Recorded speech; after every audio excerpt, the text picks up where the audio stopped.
நம் முகத்தின் தன்மையைப் பொறுத்து அதை வறண்ட சருமம், எண்ணெய் சருமம், சாதாரண சருமம் என 3 விதமாக பிரிக்கலாம். ஒவ்வொரு சருமத்துக்கென பிரத்யேக குணங்கள் இருக்கும் என்பதால் அதற்கேற்ற மாதிரிதான் பராமரிப்பும் இருக்க வேண்டும். ஒரு சருமத்துக்கு ஒத்துக்கொள்வது இன்னொரு வகை சருமத்துக்கு ஒவ்வாமையை ஏற்படுத்தலாம். இப்போது இந்த 3 வகையான சருமத்திற்கு ஏற்ற பராமரிப்புகளை பற்றி பார்க்கலாம். வறண்ட சருமம் உள்ளவர்கள் இந்த டிப்ஸை பின்பற்றலாம்.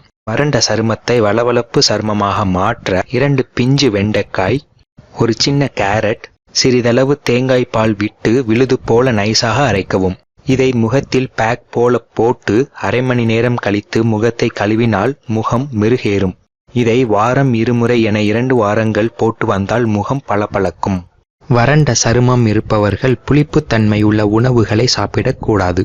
தினமும் பாதாம், முந்திரி, வேர்க்கடலை என 3 வேளையும் ஏதாவது ஒரு பருப்பை ஒரு வேளைக்கு 2 என சாப்பிட்டு வர உடலின் பல பிரச்சனைகள் தீரும்.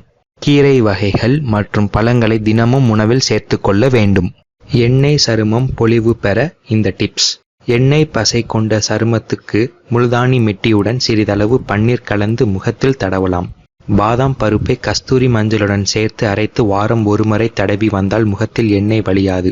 மேலும் தக்காளி சாறு, வெள்ளரிக்காய், சின்ன வெங்காயம் ஆகியவற்றை அரைத்து வேக வைத்து ஆறியதும் சிறிதளவு தயிர் கலந்து முகத்தில் தடவினால் முகத்தில் எண்ணெய் பசை நீங்கி முகம் பொலிவு பெறும். சாதாரண சருமம் பளபளக்க இந்த டிப்ஸை ஃபாலோ பண்ணுங்க. சாதாரண சருமத்துக்கென பிரத்யேகமாக எதுவும் செய்ய தேவையில்லை. எப்போதும் போல முகத்தை பராமரித்து வந்தாலே போதும்.